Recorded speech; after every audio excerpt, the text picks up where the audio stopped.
Olá pessoal, para quem chegou aqui no canal através desse vídeo, meu nome é Marcos Henrique. A gente tem um primeiro vídeo aqui explicando qual é o intuito do canal, qual é a distribuição de conteúdo e a distribuição de dias que a gente vai fazer esses conteúdos aqui no canal.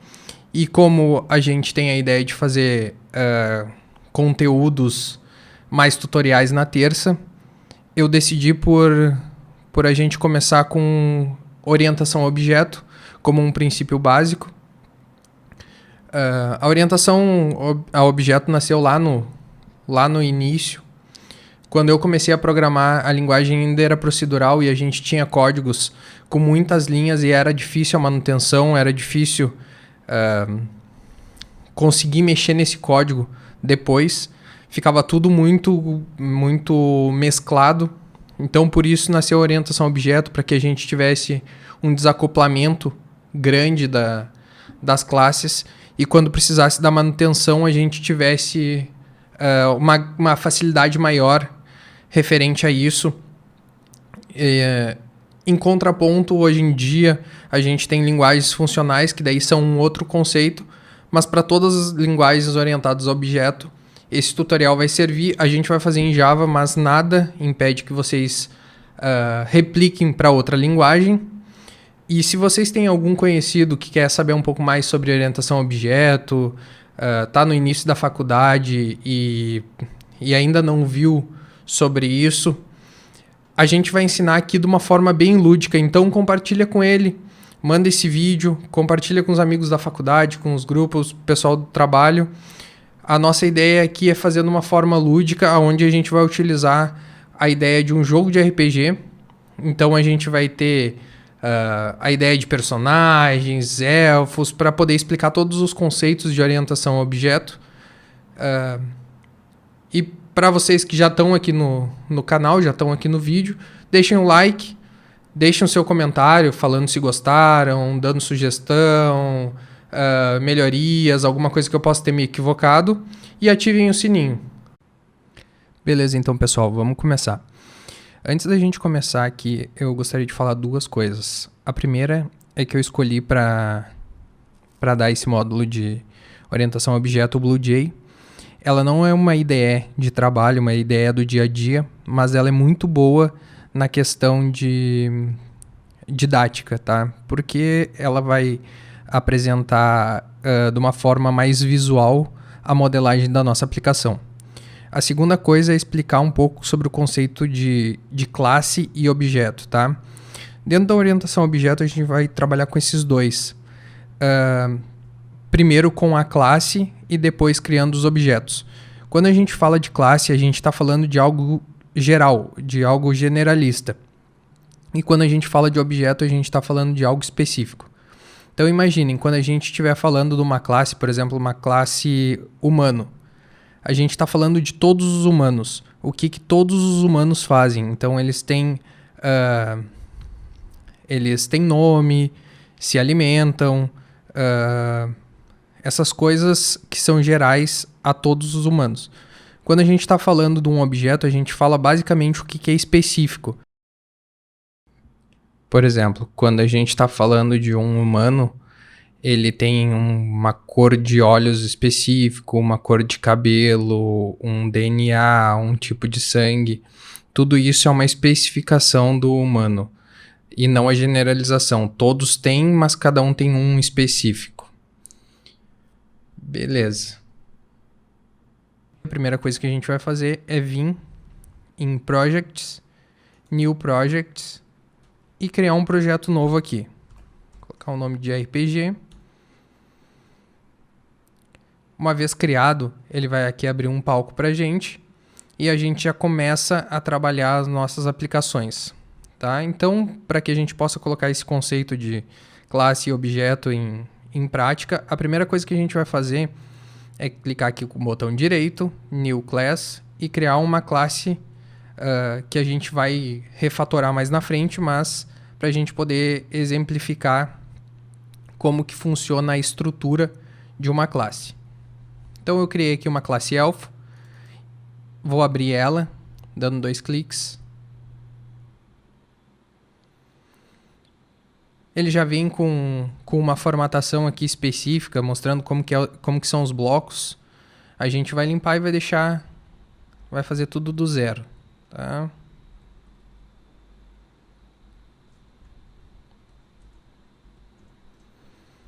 Beleza.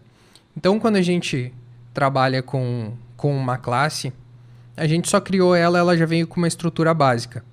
Mas, dentro de uma classe, a gente tem basicamente três blocos, tá? 3 divisões para a gente trabalhar. Nesses 3 blocos, a gente vai ter um bloco que vai ser de atributos. Então, quando a gente estiver falando, por exemplo, de nome, que é um atributo específico, que todos os elfos, por exemplo, terão, tá? A gente vai estar dizendo que, uma vez que a gente colocou aquele atributo ali, ele pode ter, a gente pode instanciar ele como nulo, mas ele é um atributo que ele tem, é um atributo que todos os elfos têm. A gente tem o segundo bloco, que é o construtor, que é basicamente a forma de como ele vai ser inicializado quando a gente criar um objeto dele. Então, imaginem que eu crio uma forma de que quando alguém criar um objeto, especificar um elfo, ele tenha um comportamento. Por padrão, no Java, a gente já tem um construtor default, tá? Então, é um construtor que ele não recebe parâmetros nenhum e ele somente cria um elfo com a estrutura da classe default. E o terceiro bloco são os métodos. Os métodos, basicamente, são as ações que aquela classe tem. Então, quando a gente pegar, por exemplo, um elfo, por exemplo, se ele tem uma ação que é a que a gente vai utilizar aqui, uma ação de atirar flecha, esse é um método, tá? E esse método ele pode ter um retorno, um resultado, ou ele pode não ter resultado, mas isso a gente vai falar um pouquinho mais pra frente. Antes da gente continuar, então, eu só queria falar ali sobre a questão, quando eu criei a classe, podem ver que nasceu com um public antes da classe, tá? Pelo menos no Java, a gente tem uma questão de escopo, onde a gente tem 4 escopos possíveis e 3 mais utilizados, que são eles: public, private e protect. Quando a gente diz que uma classe, um atributo, um método é public, a gente basicamente está dizendo que qualquer outra classe pode acessar aquele dado, tá? Ou a classe, ou o atributo, ou o método. Quando a gente diz que ele é private, a gente basicamente está dizendo que ninguém pode acessar aquele método fora da classe. E quando a gente diz que ele é protect, a gente diz que todos do mesmo package, todos da mesma família, tá? Trazendo para uma questão mais lúdica, como se fosse todos da mesma pasta, têm acesso àquelas classes, tá? Inicialmente a gente vai trabalhar com o public, porque o private ele tem uma questão que a gente vai falar um pouquinho mais para frente, mas o problema do public é deixar os dados possíveis de alteração, e isso, em questão de segurança, é muito ruim. Então a gente acaba utilizando muito mais o protect e o private, mas a gente vai falar sobre eles mais à frente, porque para que a gente utilize eles, a gente precisa utilizar algumas técnicas a mais. Então, beleza. Uma vez que a gente já criou aqui a nossa classe. Beleza, então uma vez que a gente já criou aqui a nossa classe, a gente vai criar os nossos primeiros atributos. Para isso, a gente bota qual é o escopo, public. A gente bota a tipagem do dado, tá? E daí, quem ainda não viu, veja sobre tipagem de dados para Java ou para a linguagem que está trabalhando. Aqui a gente já vai partir do pressuposto que já se conhece tipagens de dado, então eu vou colocar um tipo de dado de texto, que aqui para nós vai ser o string, e vou dizer que todo elfo tem um atributo do tipo nome. Vou colocar também um public aqui, do tipo inteiro, dizendo que todo elfo vai ter experiência. Ok? Então, com isso eu criei os nossos primeiros atributos. Uma vez que eu disse que ele tem o atributo nome e o atributo experiência, quando eu criar o objeto do meu elfo, eu posso já destinar um nome e uma experiência para esse elfo. Eu posso ir além, já que é um jogo que a gente está fazendo, eu posso dizer que todo elfo nasce com experiência 0. Ok? Então, eu vou salvar esse daqui. E para a gente entender um pouco melhor até como que funciona a questão da múltiplas classes, eu vou criar uma segunda classe aqui. Então, vou vir aqui no meu palco. Vou criar uma outra classe chamada item. Vou abrir ela. Vou limpar ela aqui rapidinho. Deixar ela zerada.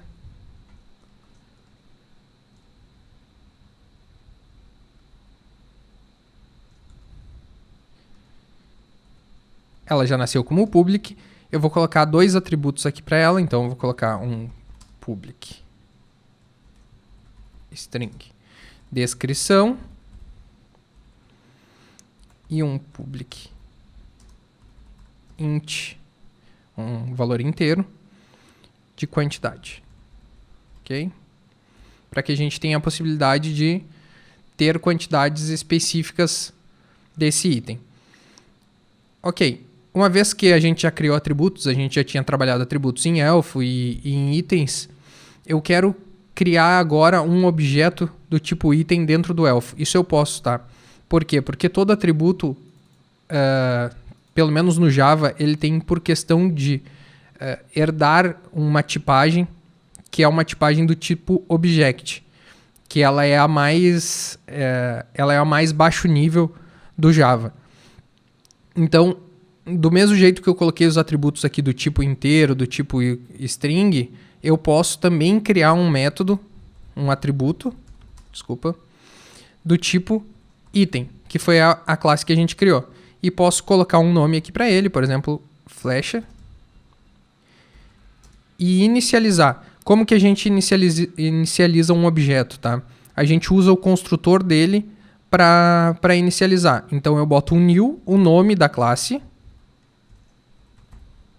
abro e fecho parênteses e boto ponto e vírgula, tá? Com isso eu inicializei um objeto, eu fiz um objeto do tipo item. Ah, de onde vem esse construtor? Esse é o construtor default que eu falei.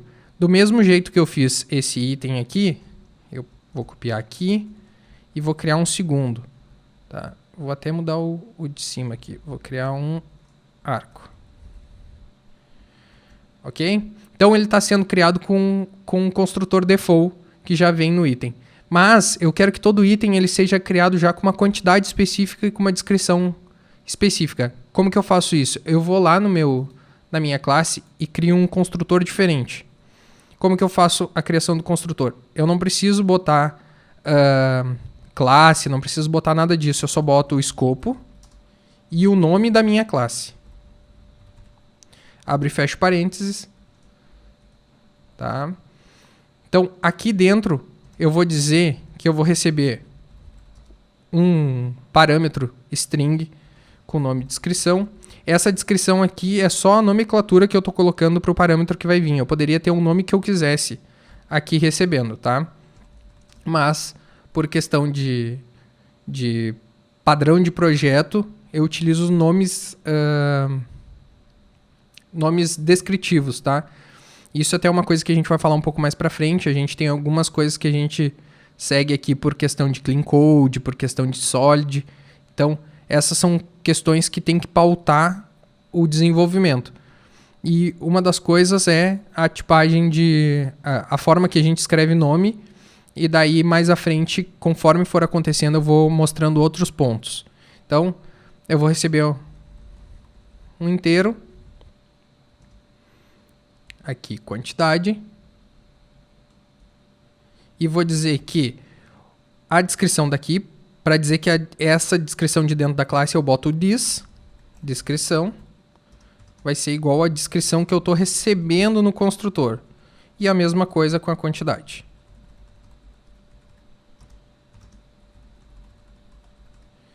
Uma vez que eu criei esse construtor, eu posso ir lá no meu método elfo e em vez de criar ele vazio, eu já criar com um nome,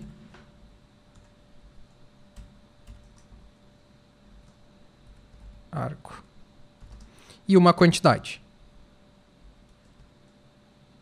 A mesma coisa para flash.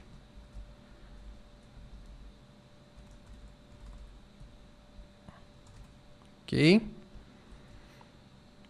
Perfeito? Então a gente já viu atributos, já viu o construtor. Agora a gente vai ver a questão de métodos. Então, para criar um método aqui, eu vou sempre usar o escopo. Qual vai ser o retorno do meu método? Então, eu sempre tenho que colocar um retorno. Ah, mas eu tenho uma ação que ela não vai ter um retorno. Ela só vai fazer uma determinada ação e acabou. Então, eu vou utilizar a tipagem void. Saliento que essa questão funciona para o Java. Então, void, e vou colocar aqui o nome. Seguindo o projeto seguindo o padrão de escrever sempre nomes descritivos. Vou colocar atirar flecha. Ele vai receber alguma coisa? Não. Eu só quero que, quando ele atirar flecha, ele vai pegar flecha, ponto. Quantidade vai ser igual a flecha, ponto. Quantidade, menos 1. Ok? Agora, o que ele está fazendo aqui? Basicamente, ele está pegando a quantidade que eu tenho do item flecha, pegando e está atribuindo para essa quantidade a quantidade que eu tenho menos 1. Então, ele está diminuindo. Perfeito. Uma vez que a gente fez isso, eu só vou salientar sobre uma outra questão aqui para a gente poder trabalhar. Quando a gente for colocar comentários nos códigos, tá? Aqui, ó. Comentário de linha //. Então, eu vou colocar um comentário aqui. Eu vou colocar mudar a forma de diminuição. E se eu quiser fazer um comentário de bloco, eu boto /*, ***. Ok? Muito cuidado com essa questão de comentário, tá? Por questão de clean code, eles até defendem que não deveria ter nenhum tipo de comentário. O código deveria só ser descritivo a ponto de que não fosse necessário ter comentários.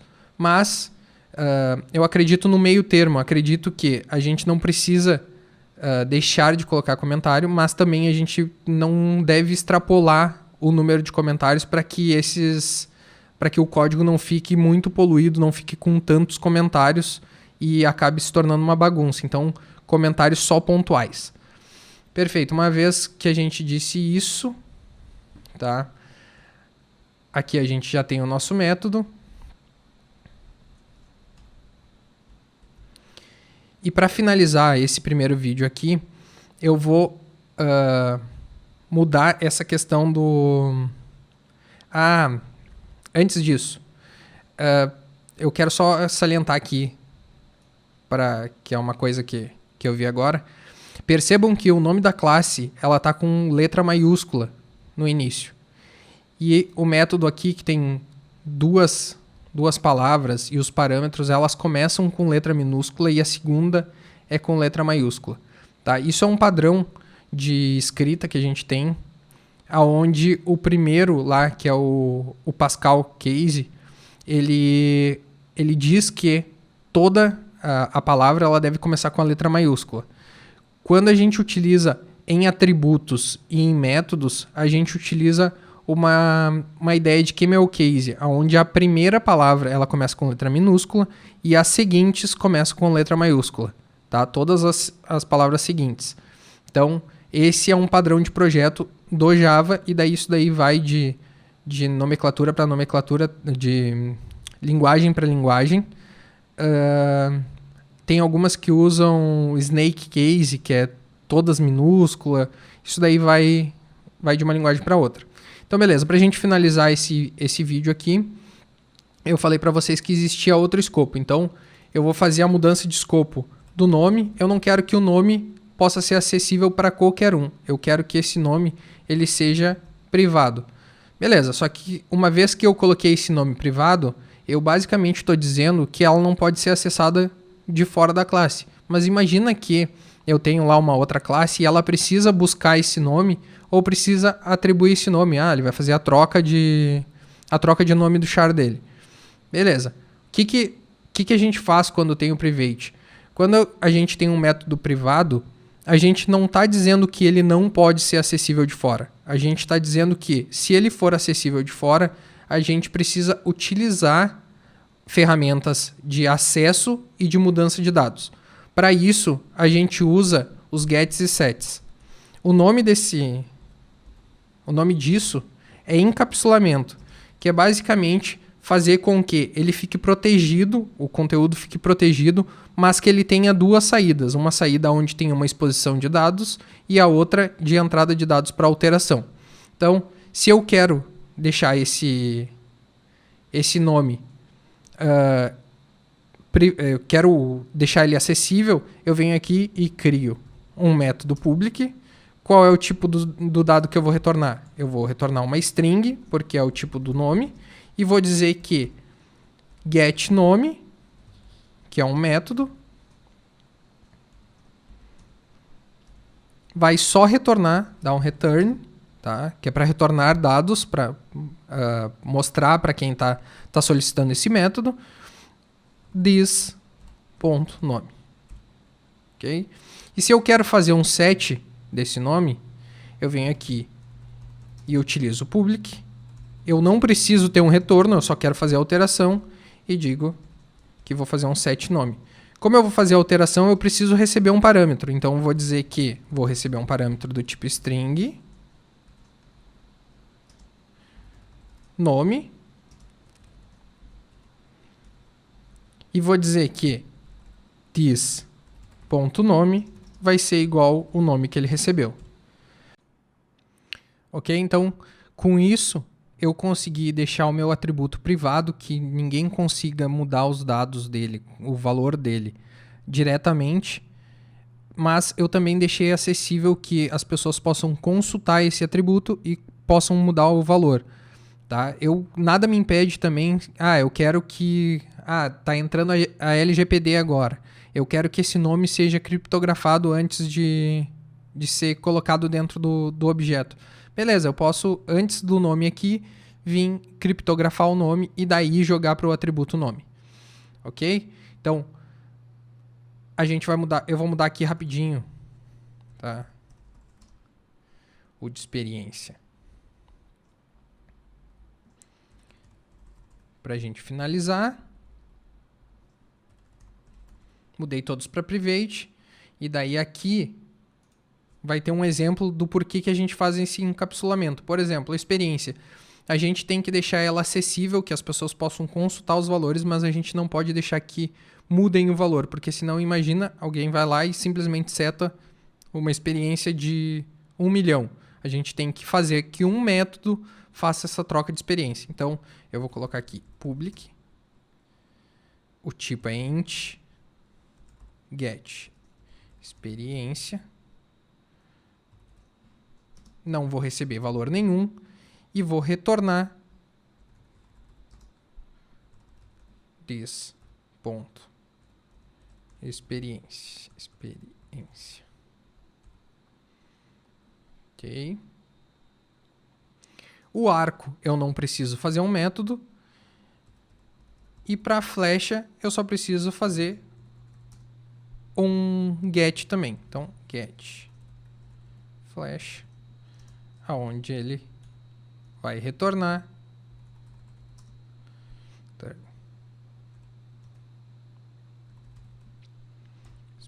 flash.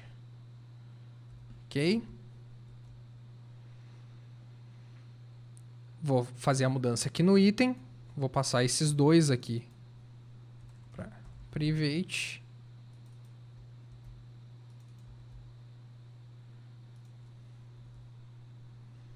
Vou fazer um public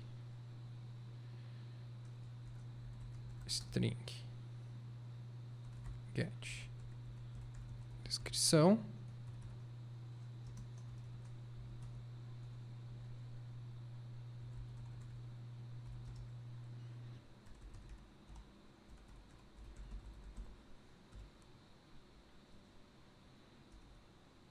Vou fazer um public void set descrição.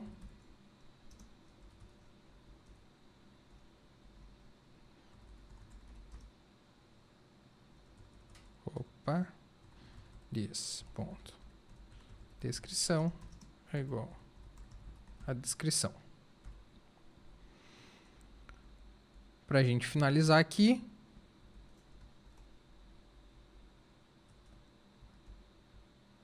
eu vou fazer um get quantidade.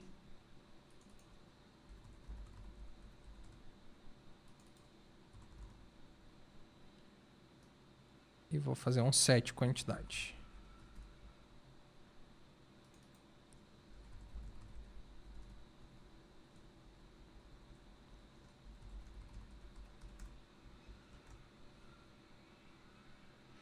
Ok? Reparem que agora, se eu vim aqui no meu método atirar flecha, eu tenho um erro com a quantidade da flecha aqui. Mas isso a gente vai corrigir no próximo vídeo, tá? Então já deixa o like para que esse vídeo possa ser entregue para o maior número de pessoas e pode chegar em outra pessoa que também está precisando sobre questão de orientação a objeto. Se inscreve no canal, ativa o sininho e compartilha o vídeo com os amigos. E não esquece de deixar um comentário dizendo o que achou, o que eu posso melhorar e o que gostou do vídeo. Obrigado e até o próximo.